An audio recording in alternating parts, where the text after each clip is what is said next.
Welcome to There Section 31, episode number 374. I'm Dan Hammond. And I'm Rogue Schindler. This week, we were supposed to have a tournament. It didn't happen. We had illnesses abound, and so we had to call it off. Unfortunately, the group is not big enough such that one or two people getting sick, we just can't do the tournament anymore, right? Yeah, it was kind of sad, funny because at some point Thursday, I was like, man, I really don't feel great. I haven't felt great all weekend. I've been kind of low-key sick, like just on the precipice of getting sick, but generally fighting off, but still feeling kind of run down. And I was like, we only have 4. I guess I better make a deck. So I took all my stuff with me on Friday night and pulled cards while I was playing, and okay, I a bunch of stuff is in a deck, so I dug that out on Saturday and I was printing cards, and I was just kind of getting it all together. And I got JD's email. Yeah, just can't make it. I'm like, all right. And I think everybody was kind of on that line of, we only have 4. We need all 4 of us to play. So I'm not going to call in sick unless it's can't leave the toilet bowl, porcelain worshiping. And so as soon as JD called it off, I was like, yeah, okay. I'm bummed, Probably but that's for the best. Probably for the best. And Johnny couldn't get covered. I think maybe Megan was sick because he was he couldn't have childcare for the tournament. So yeah, probably for the best.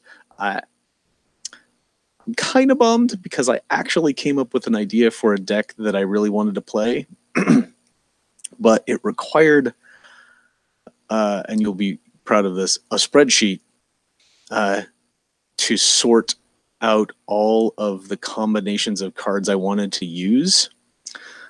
So I quickly abandoned that. I discovered that on Monday and abandoned that on Wednesday because I was like, this is not going to happen in time. And then found another deck I was actually excited to play and built that. So now I'm like, do I play the deck I built and have sitting here, or do I keep working on? I mean, I'll keep working on it, but I'll try to assemble my masterpiece. I was gonna say I'm intrigued on something so complicated that it needs a spreadsheet track. That's fantastic. Yeah, definitely a spreadsheet. I think so that I can make the flow chart. Okay. Or possibly kind of like a script. What's that? No, it's more of a graph. A Gantt chart. Like a graphic. Almost like a murder board. We have to connect everybody. Oh yeah, okay. And figure out all of the right connections so I can pick the right combination of cards to put in my deck. I'm really excited to see if and when it will work. Okay, I'm intrigued as well. I definitely feel like it's going to be one of those decks where I'm probably not going to do very well because I'm busy trying to do the thing that I built the deck to do rather than actually win a game. I know exactly what you mean. But it should still be fun. Okay, well, we all have that to look forward to in one form or another. Those of us who get to play against it will experience one form, and everyone listening will get to hear about it after it's over. Very good. So last time we talked about the first episode of season 2 of the Oroville, and both of us have caught up to episode number 3. So you want to talk about episode number 2, the Primal Urges? Yeah. So in which they're doing a very Star Trek thing. They're observing a planet that's being destroyed, and wouldn't you know it, they find someone on the planet, and they've got to do some work to rescue them. But the B plot is a big guy on the holodeck. Addiction, right? So, if you had told me at some point in the 3-4 years ago that Seth MacFarlane was going to write an episode of Star Trek: The Next Generation, this is what I would have expected. Really? this is the kind of like it's just like right on the border of actual Star Trek, but with all of the let's throw in a porn addiction, and we'll have all these hot alien Mocklins, doing weird human fantasies together. I was like, yeah, that's definitely a Family Guy style humor edge to it. And then, every now and then the show, and it's funny because it's all in the same episode. Like you constantly like, man, this could just be like the next generation. And then every now and then you're like, oh right, Seth MacFarlane created this. Yeah. What does that kind of thing pull you out of the episode, or Occasionally, they sometimes they do it. It's usually a lot more subtle in small things, and this was still vaguely interesting. It was more the situational humor. Who does it the most for me is Malloy. Just like he's clearly the annoying, awkward character that is there for the Office fans who like that style of awkward humor, and just he as a character takes me out of this being an actual Star Trek. But every now and then they do it really smooth. Like I love the scene in the first in the pilot where the captain and the commander start making banana jokes because it's seamless. Like they have a really great timing. They just start jumping in because there's the fruit. They use the fruit as the example for the time dilation shift, right. And like it was really good. And then sometimes it's just like, let's bring everything to a screeching halt so we can insert this joke, and then okay, now we're going to carry on. So sometimes yes and sometimes no. But in this case, even with the like pushing it over into the PG-13 realm, it was still pretty interesting. I love that I did love that when they did this, they had to have the porn addiction give the computer system a virus. Naturally. I was like, that is hilarious. They managed to make a holodeck tangential episode where something doesn't get stuck on the holodeck. You know what I mean? Yeah, that's true. That's got to be a first. They used a holodeck and it wasn't. I mean, okay, the holodeck program was the source of the virus, as you mentioned, but it was used differently. I appreciate that. Yeah, and that is not 100% out of the realm of possibility, but yeah, it was very frequent that the holodeck issue was, oh, we can't get off the holodeck. Yeah. At the very end, the only kind of, I was talking to someone else and they mentioned that the letdown was they had this interesting Star Trek-y premise, going on as the, what the main ship is doing there. And they got to the end and they didn't solve all the problems, which was interesting, right? Yep. And then the resolution was not anything about being depressed about who we left behind. It was Boris's, revelation of, yeah, my family's important. Exactly. We didn't get a reaction from anyone else about the kind of tragedy that kind of unfolded, drawing lots and who survives. We didn't see any downstream effects of that. An interesting take. I liked that. Speaking of the Bortus situation, my initial take before they diverged into the B plot was I actually was really interested because I did not like. Well, I kind of felt like unresolved, and they clearly dealt with that bit by bit with Bortus and Clytus's relationship over the rest of the season. That after that kind of shocking ending to the episode with their child, yeah, where they have this big dramatic scene and the woman comes down from the mountain and then nope, never mind, still have to make it a boy.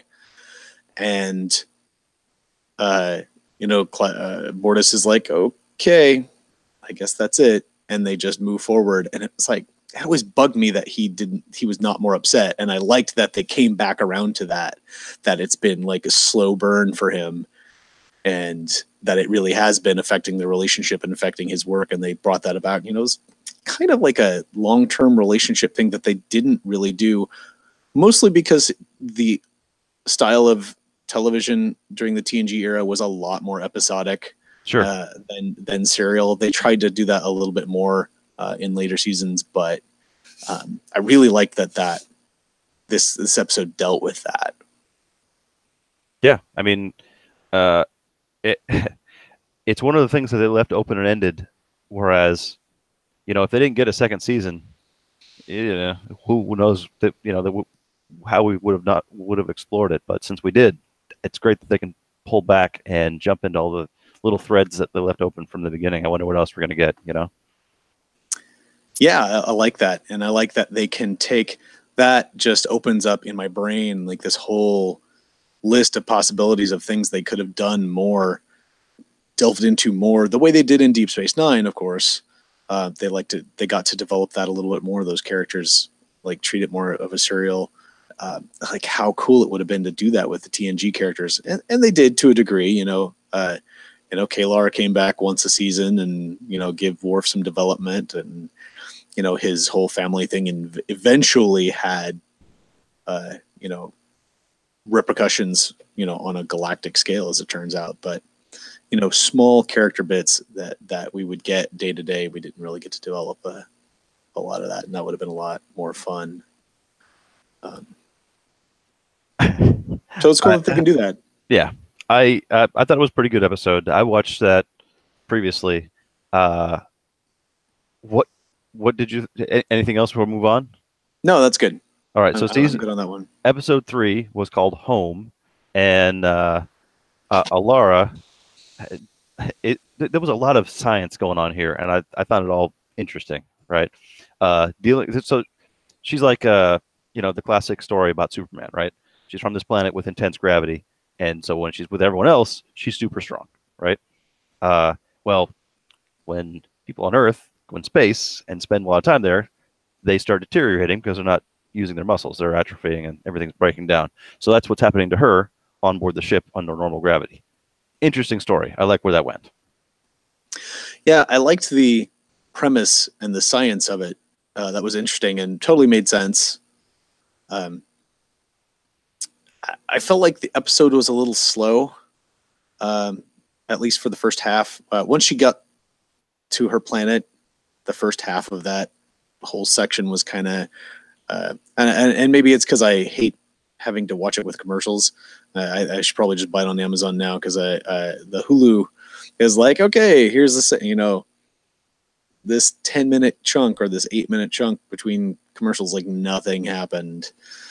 And that is something they have to write around, even if we don't see it when we watch it, on the whole, from like a purchased perspective. But seeing it from the other side, I definitely could tell exactly where the commercial breaks were, no doubt. Yeah. And you're right. There was a couple of sections there where something's kind of up, but nothing really happens. And it just kind of goes through. It's funny watching it digitally, because you can pause it and it shows you the bar, and there's a little pip where each of the commercial breaks is.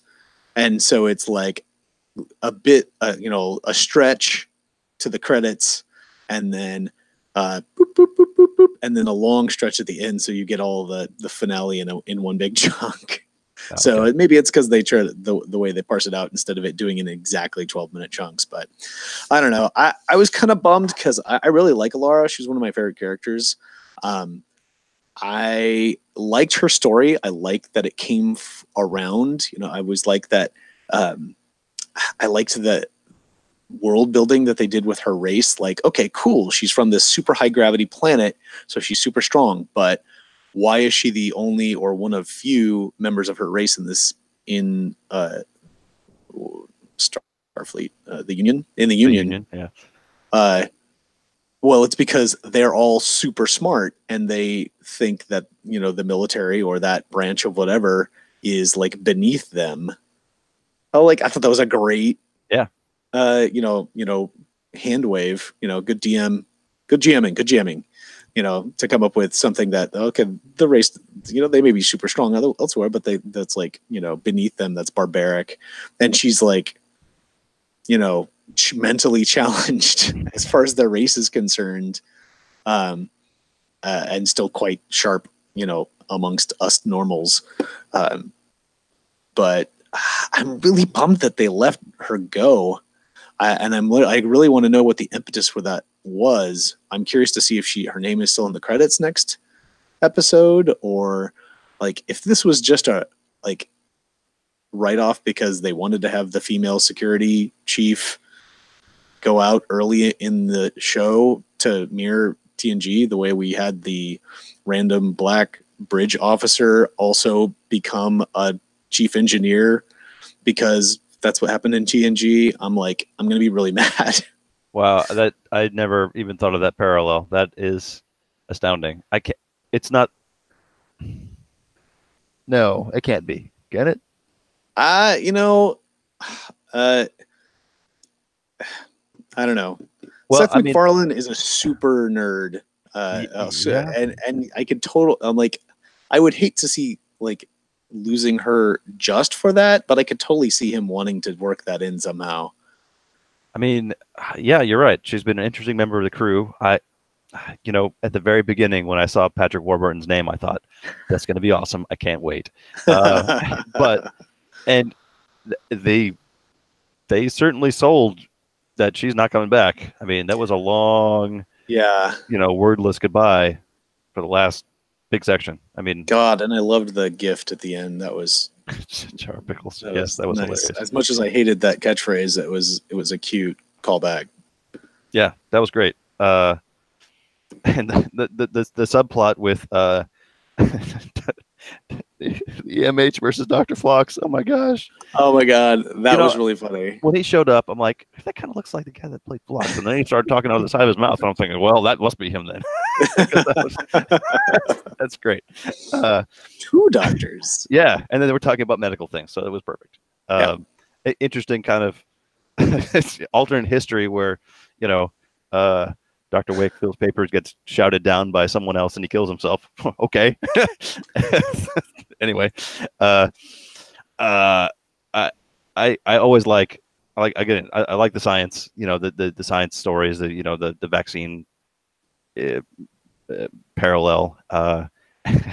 Guys parents came to torture him. That's fantastic, and she got to be security for one last time, or whatever on the show. Right. Entertaining. I thought this better. I think this is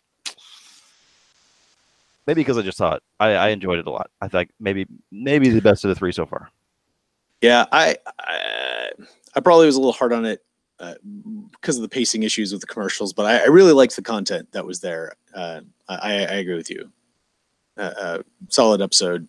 Aside from that, I mean, all of that middle chunk that is setting up, the family disappointment so that they can realize her potential finally. But yeah, I really liked the doctor jumping down and helping him at the end too. Yeah. That was kind of a reversal to kind of put him in the hot seat. And I had forgotten that we saw Picardo as her father, like way back in the first season. So I'm glad they brought him back again. That was fantastic. Yeah, that was great. And I couldn't place her mother. What have I seen her in something else? Yeah, I did the same thing, and I forgot to look her up. She's incredibly familiar, and I'm sure she's been in a ton of stuff, but I could not place her off the top of my head. All right, well, we'll figure it out. Yeah. Next week is Nothing Left on Earth Excepting Fishes. No idea what that means. Directed by TBA. Robert. Oh nope, the one I saw it was directed by Robert Duncan McNeil. Oh, nice, man! Yeah. I love the family. Getting everybody involved is really great, and that they all have a good, interest in it, sense of humor about it. I guess you could I don't know why you wouldn't, but No, it's great. I'm excited. I'm glad we're getting new episodes of this. When am I going to start paying for CBS? When does that start coming out? soon. Soon. I was actually just looking up because I watched that first short right away, and then the holidays hit, and I just didn't go back. So I was about to watch those other 3 shorts that they can't put out. But yeah, it was supposed to be January. I saw an announcement today that they confirmed that Mirror Captain's getting her own show. Yeah. Oh, real? Wow. I just pulled that up, and I saw CBS All Access goes Black Ops with Michelle Yeoh for new something. Yeah. That's awesome. Yeah, that's going to be good. She was always entertaining. For a new Star Trek series. Will expand on Yeoh's current role as a member of Starfleet's Section 31 division. Nice. All right. Well, we got that to look forward to. Fantastic.